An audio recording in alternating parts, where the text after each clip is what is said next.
I know it's right before lunchtime, so I thought we'd call this the Brown Bag Mobile Meeting. Well, it feels good to be back in Texas. I actually lived out here for about 6 years in Dallas, and then just recently moved to San Diego about 8 months ago to work for Active. And I know you get to hear my coworker speak, my colleague at 1 o'clock, so I'm thrilled for you guys to hear him. He's fantastic. All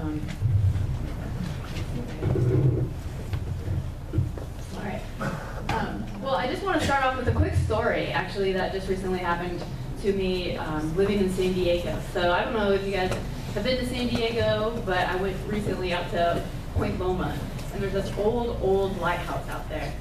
And as I was with some friends, and as we're walking around, we go into this historical, building, kind of from a timeline of this Point Loma lighthouse, right? So it was a timeline. It went from the 1800s to present day and how they restored it.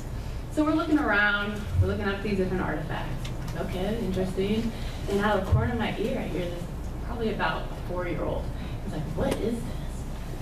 And so, that might be kind of common for, you're looking at these different timelines, not really sure what the artifacts are. But as I looked over, it was this. That's what he was talking about. And I was blown away. My mouth dropped. So did my friends. I'm like, you've got to be kidding me, right? It wasn't the dial. Remember when you kind of hated your friends that had the 0 and 9 in their phone number because you had to dial all the way around? But it was literally a phone, and he was holding it upside down. And the mom had to go, no, this is an old phone. This is the iPhone. And so, guys, we're talking about 1 or 2 generations away of people not even realizing, the innovation that has happened. So let's look at a couple other. This is just some industries where mobile has actually changed the way that people are using their devices. So, old desktops, they're turning into smartphones and tablets. The way we get our news, right? Basically a timeline of your events, biographies, where you have pictures on the walls. Nobody really still prints out pictures anymore. I know I haven't. I still look like I'm in high school with my photos. So, but everybody is on Facebook, right? The way that we pay, so you don't have to buy all this hardware anymore. It's a very simple, POS and just a square device. The way we try to save a buck. And then there's still the coupon people out there, but it's mostly on mobile devices through Groupon. The way we find information, so phone books. The way we hail a taxi, I just used this mobile app recently, and it was fantastic. I didn't have to do anything. I just had to program it, and sure enough, it was right there at my door. Traffic. Right, you no longer have to watch the news in the morning. You can just get on a simple device and work. This is kind of more the lean forward versus lean back effect. I'm not sure if you guys have heard that, but you're lean forward, you have a desktop, and now consumers are actually leaning back. You're on a tablet. Rent movies. What happened to Blockbuster? The way we get music. I know my grandma actually, my Italian noni, she asked for a Christmas present, and this is gonna kill you guys, but she asked for those old radios, that go over your ears, and she just wants the radio, right? So she can go walking in the morning, and for the life of me, I cannot find one anywhere. It is all MP3 players. And so if any of you guys find one, I'm gonna put my email at the end if you guys could get that. And if you find one, let me know. The way we read books. Magazines. Scrapbooking. The way we take pictures. The way we take notes.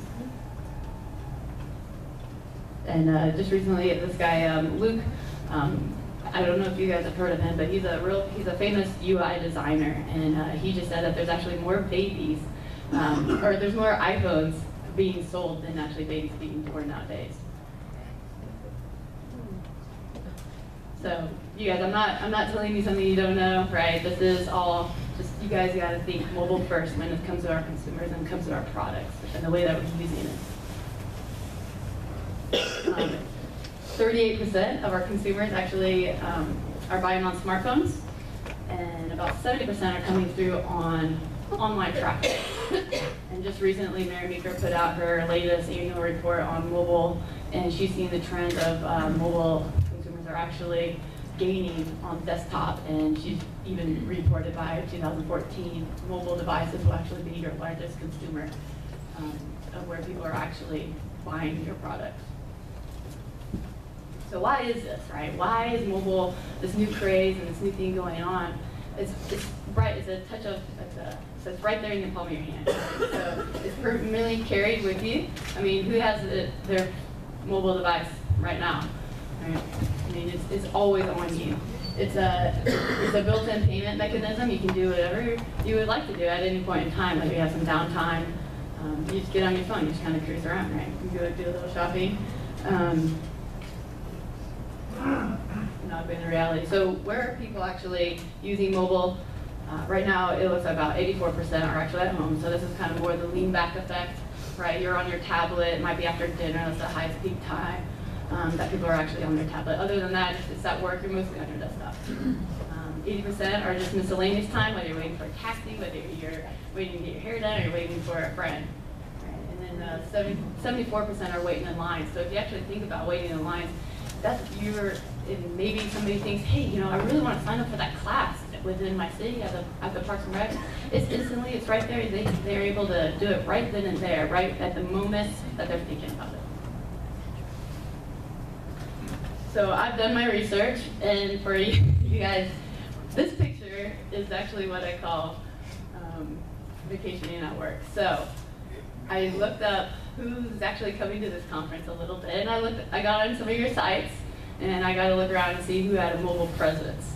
And sadly, about 80% actually had no mobile presence, whether it's a mobile site or a mobile application.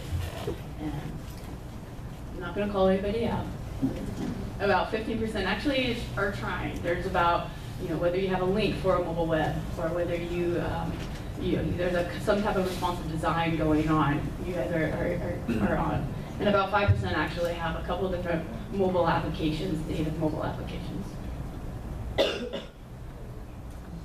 So I really just would like to start. So let's move forward and think about mobile first, right? And what does that look like? What does that look like for your products, and what does that look like for the cities of Parks and Rec that you guys are actually involved in? We're going to talk about, Luke actually had this book called Mobile First, and in that he just basically talks about, you know, why mobile needs to be first. And it's a great book. It's a great resource if you guys would like to check them out. But there's a couple consistent themes here. So growth, right, equals opportunity, and constraints equals focus, and capabilities equal innovation. So we'll dive in a little bit more, and I can kind of show you what I mean by that. So the growth and opportunity, mobile web growth is really outpacing the desktop growth, and it's only getting worse, right? So, well, it's not getting worse, it's getting better. So, but we have to make sure that we're making that leap and bridging that gap. So as you can tell by, 2020, it's going to be a $10 billion industry. And not just for you guys, but looking at active, and I was looking at our products. Like, well, where are we? Where do we stand in this pecking order? Right. And really, what I'm finding, as far as just some trends for us, is that we're actually growing on mobile as well, just as a whole. So we go from 0.5% on mobile to about 21% of our consumers are now coming through and registering for whatever product it might be. I'm not sure if you guys know a lot about Active. We're not only known for like our races and endurance, but we also obviously have park cities. We're involved with you guys. We're involved with hunting, fishing. We any type of online registration is really active, and we're in tons of different markets. Kind of living on demand, I guess is a good way to put it. But also recently, so one of my coworkers, she just launched a product in November, and we were looking, and she called me yesterday. She's like, Courtney, we've got to talk. She's like, I just got my trends from December, and about 45% of her mobile traffic was coming from mobile. So and she does not have a mobile presence, right?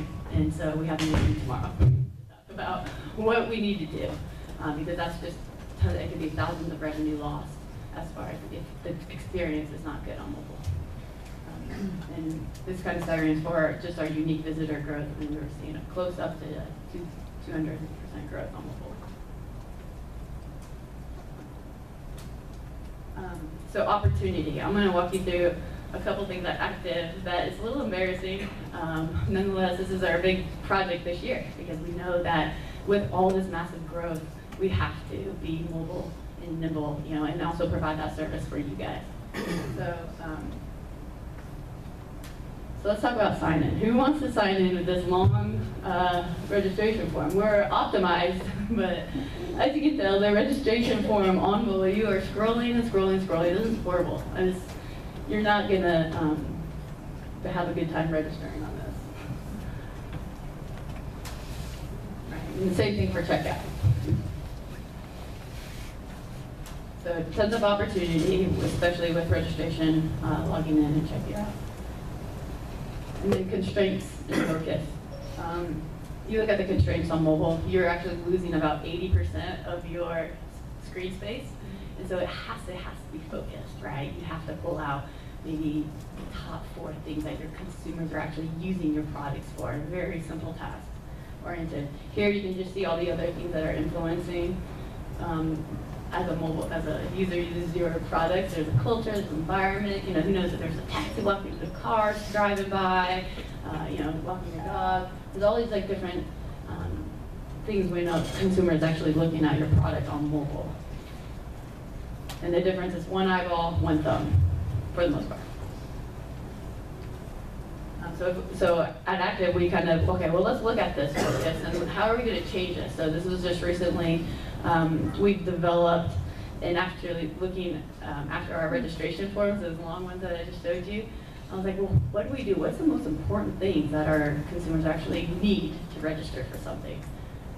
So after some research, here's kind of what you guys are familiar with. If you're signing up for something, you have change forms, waivers, check-in list, all these different things. This is just, we tested the app there as well, knowing all these big different features that we needed to include within the app. And after our intense focus, this is kind of what we've come up with, is register, right? Just the basics. Instead of this long form to register, we don't need that on mobile. We need just very quick register. We just need name, emergency contact. A couple different inputs. And the same thing goes for checkout, right? So now the user is just registered on a totally different device. It's on a mobile app instead of, yes? Are they registering, are you having them still come out to the table, or are they, when they get there? Yeah, it's an on-site registration too. So basically that registration is tied in the back end of most of our ActiveWorks products. And then if they would like to register right then and there at the table, we have a simple swipe your ID and everything pre-populates. And there's a couple screens, there's one other screen that I didn't show you, is once you fill out that, hit check, and it goes straight to signed waivers. And I have a couple slides of something else that we're doing with our ActiveNet platform that I think you guys will actually really appreciate. And instead of all those signed waivers, right, you saw the waiver form. So how do we get around that? And really it's just simple checkbox that, yep, I did all the waivers. Right, so they're still coming up to the table though and registering through that instead of... Correct, yes, that was our on-site mobile application, yes. We definitely still need to improve our online mobile web registration process. Yeah. Which this comes directly right into this, right? So let's talk about mobile web or native app. Which one is most important for you as a consumer? Could anybody pick out which one is the mobile app and which one's the mobile web on ESPN? Yeah. Yeah, you can tell there's a little browser down the bottom, but very, very similar. And this is just a mobile web, just optimizing your mobile web. You can tell the app is a little bit brighter. So New York Times. The app has the native, and I'm an Apple person, so most of my demonstrations are going to be on the iPhone. But these are native controls that are down at the bottom. We don't need to get into more detail. You guys kind of understand. But so mobile web, right? You're creating a mobile website that has the best usability for your customers. Now let's kind of talk about the arguments of why there's, no, we need mobile web, and then some people think, no, we need a native application. The argument for mobile web is most of all these other social sharing functionalities are driving you straight to your website, whether it's through text messaging, Twitter, Facebook, Google. Everybody's coming back to your website. The argument for apps is it's a much more enhanced UI, right? It's a little bit easier to function, to flow. The distribution, you're going to have a larger distribution channels, and not just your mobile website, but you're also going to be and show up in other places. Marketplace, and a different type of hardware integration. So most of the time it's a draw, right? Like, I know right now at Active we're having multiple debates over whether one of our new products needs a native application or is it responsive design. And I would actually think if you're starting out, definitely get your mobile web presence up to standard and then go with a native app. And when I say responsive design, I'm not sure if you guys kind of know kind of what responsive design means, but really it's going to be your exact same website, but depending on what device people are actually coming to your website, it's going to just, organize the content a little bit differently. And it's not to be confused with adaptive. Adaptive is going to be a little different design structure, and the content's going to be a little bit different as well.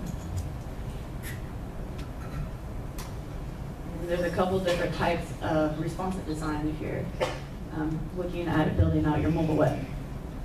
So there's Elastic, right? So you can see desktop, and then here's a tablet, and then what it looks like on mobile. Same design. This is intentional. This is the desktop, and then you can tell over here on the left, the mobile is definitely pulling out the main focus of what you want that product to do.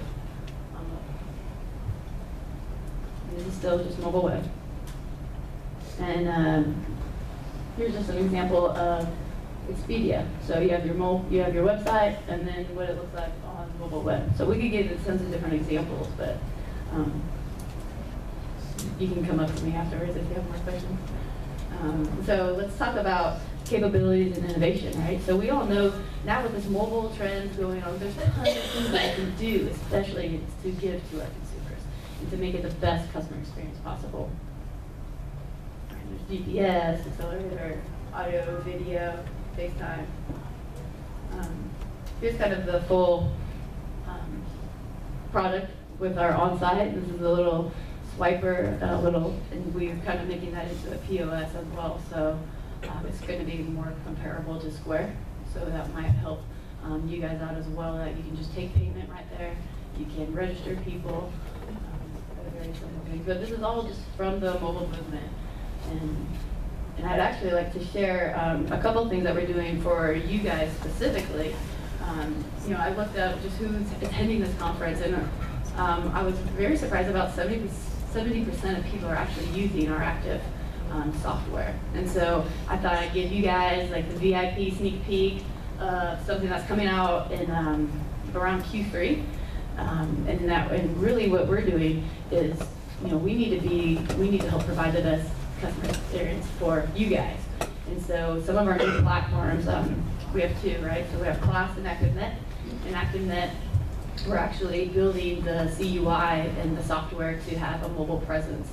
So this might be, now these are just strictly prototypes. This isn't really something that we're doing, but this would be given to you guys as far as if you guys actually use the ActiveNet platform. So you can tell, like, what are the most important things within our software, right? Let's get activities. Let's pull in the branding. So, yes.